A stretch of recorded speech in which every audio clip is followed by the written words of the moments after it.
খাচ্ছেন ঠিকমতো তবুও শরীরে মাংস লাগছে না? হাত পা চিকন, গাল ভেঙে গেছে? ডাক্তাররা বলছেন ওজন বাড়াতে শুধু বেশি খাওয়া যথেষ্ট নয়। আজ জানব স্বাস্থ্যকরভাবে শরীরে ফ্যাট ও ওজন বাড়ানোর বৈজ্ঞানিক উপায়। কেন শরীরে ফ্যাট দরকার? অনেকে মনে করেন ফ্যাট মানেই খারাপ, কিন্তু বিশেষজ্ঞদের মতে ফ্যাট শরীরকে শক্তি দেয়, হরমোন ঠিক রাখে, ত্বক ও চুল ভালো রাখে, শরীরকে ঠান্ডা থেকে রক্ষা করে, ভিটামিন এ, ডি, ই, কে শোষণে সাহায্য করে। তবে ভালো ফ্যাট আর খারাপ ফ্যাট আলাদা। ওজন কম থাকার কারণ কি? ডাক্তারদের মতে ওজন কম থাকার কারণ হতে পারে জেনেটিক, অতিরিক্ত স্ট্রেস, থাইরয়েড সমস্যা, হজমের সমস্যা, পর্যাপ্ত ক্যালোরি না খাওয়া, অতিরিক্ত ব্যায়াম।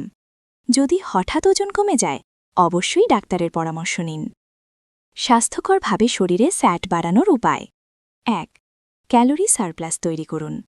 ওজন বাড়াতে হলে প্রতিদিন আপনার প্রয়োজনের চেয়ে ৩০০ থেকে ৫০০ ক্যালোরি বেশি খেতে হবে। দিনে ৩ বেলার বদলে ৫-৬ বার খান। ২. ভালো ফ্যাট খান। ডাক্তার ও পুষ্টিবিদদের মতে ভালো ফ্যাটের উৎস অ্যাভোকাডো, বাদাম, কাজু কাঠবাদাম, নারকেল, ঘি, পরিমিত, সামুদ্রিক মাছ, ডিমের কুসুম, অলিভ অয়েল। ফাস্টফুড খেয়ে ওজন বাড়ানো স্বাস্থ্যকর নয়। ৩. প্রোটিন বাড়ান। শরীরে মাংস বাড়াতে প্রোটিন খুব জরুরি। ডিম, দুধ, মুরগি, ডাল, পনির। প্রতিদিন শরীরের ওজন প্রতি কেজিতে ১.২ থেকে ১.৬ গ্রাম প্রোটিন লক্ষ্য রাখুন। ৪. স্ট্রেংথ ট্রেনিং করুন। বিশেষজ্ঞরা বলেন শুধু খেলে হবে না, ব্যায়াম করতে হবে। Squat, push up, dumbbell, gym training. এতে ফ্যাটের সাথে মাংসও বাড়বে। ৫. পর্যাপ্ত ঘুম নিন। ঘুম কম হলে হরমোন ব্যালেন্স নষ্ট হয়। ৭ থেকে ৮ ঘণ্টা ঘুম জরুরি। ৬. Healthy smoothie. ওজন বাড়াতে ঘরে বানানো স্মুদি। দুধ, কলা, পিনাট বাটার, মধু। এটা দিনে ১ গ্লাস।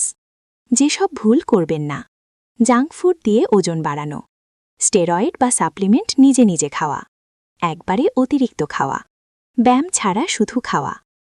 কখন ডাক্তারের কাছে যাবেন? হঠাৎ দ্রুত ওজন কমলে, ক্ষুধা একদম না থাকলে, দুর্বলতা, চুল পড়া, অ্যানিমিয়া থাকলে, থাইরয়েড সন্দেহ হলে। মোটা নয়, হুন সুস্থভাবে ফিট। সঠিক খাবার, ব্যায়াম, ঘুম সমান স্বাস্থ্যকর ওজন।